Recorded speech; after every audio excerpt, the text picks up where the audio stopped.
C'est une image aussi qui a été utilisée dans les années 60, notamment au sein du mouvement révolutionnaire de cette époque-là, justement pour désigner les femmes.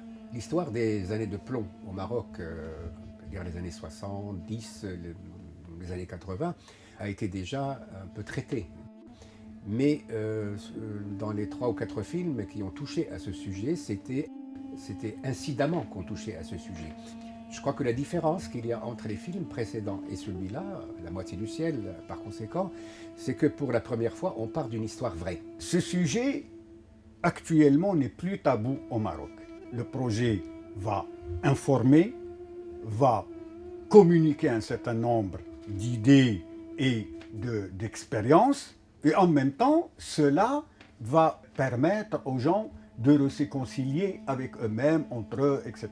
C'est un projet qui raconte une expérience douloureuse mais pleine d'espoir. C'est la première fois que cette expérience, cette douloureuse expérience, est vue à travers les yeux non seulement d'une femme particulière, mais aussi de toutes les femmes qui ont vécu de l'emprisonnement de leur fils, de leur conjoint, de leurs frères. J'ai été très ému, très touché par cette histoire. Une histoire vraiment d'espoir, d'humanisme, dans un contexte très dur, très lourd. Plus que trouver de l'argent, c'est important, l'argent que vous allez pouvoir nous donner et la participation que vous allez pouvoir effectuer.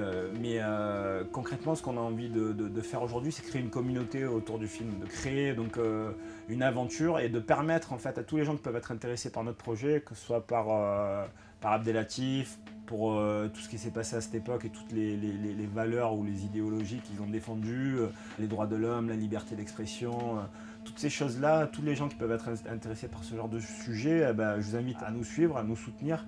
Ce film va se faire aussi, pas seulement, mais aussi avec l'engagement, avec la mobilisation des citoyens qui se sentiront concernés par ce que pourrait représenter effectivement ce couple particulier dont je suis l'un des membres dans le combat qui a été mené et qui se mène encore.